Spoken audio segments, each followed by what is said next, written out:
Holmes first appeared in court and was mailed sometime before the shooting rampage. We're still piecing much of this together. Jason Friedman is a former prosecutor. Dr. Brian Russell is a psychologist and an attorney. Nice to have you both. Dr. Russell, let me just ask you a general question as a psychologist. If you have a patient, how do you know what's privileged between the two of you and what you actually have to tell someone about? Well, first of all, Jenna, there would have to be a doctor-patient relationship for anything to be privileged. And then the duty to warn somebody about potential violence arises when the mental health professional has actual knowledge of specific harm that's imminent to a specific individual or group of people. And right now, we don't know the nature of the relationship, Jason, between this alleged killer and this medical center, between whoever he sent it to. We still have so much to learn on this.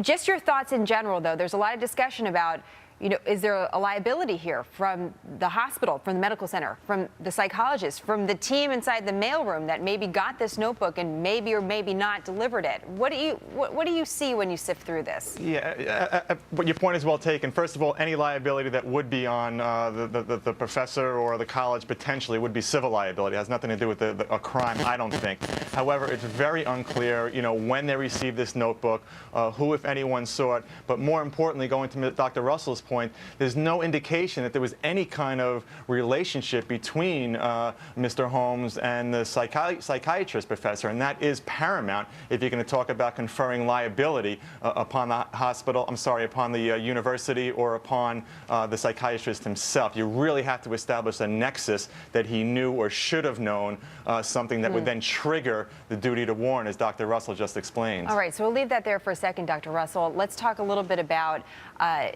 just the pattern. You were actually on our program just a few days ago, and you said this guy, in your opinion, probably has a cause or has something to say.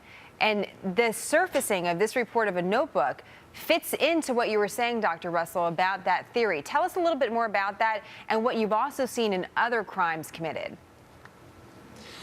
Well, Jenna, so far this is consistent with my theory that this shooter has something to say, and hopefully we'll find out somewhat from the contents of this package what that may be. Now, the Virginia Tech shooter is similar. He mailed a package to the media shortly before his rampage. The difference is that he intended to die in the course of his rampage, and the Colorado shooter clearly intended to survive it, went to great lengths to survive it. So I think that this package was probably an insurance policy, Jenna, in case he were to be killed in the course of it, that the message would still get out somehow. So I still think that we're going to hear him attempt in the course of a trial to articulate the message orally. Interesting. Jason, who has seen this notebook at this point? We haven't. The media hasn't. Have both sets of lawyers already looked through this? Is it already in front of a judge? I mean, where is this notebook right now, and who has actually gotten a look at it? Well, my understanding, the FBI has physical possession of the notebook. Law enforcement has the right to review that as part of their investigation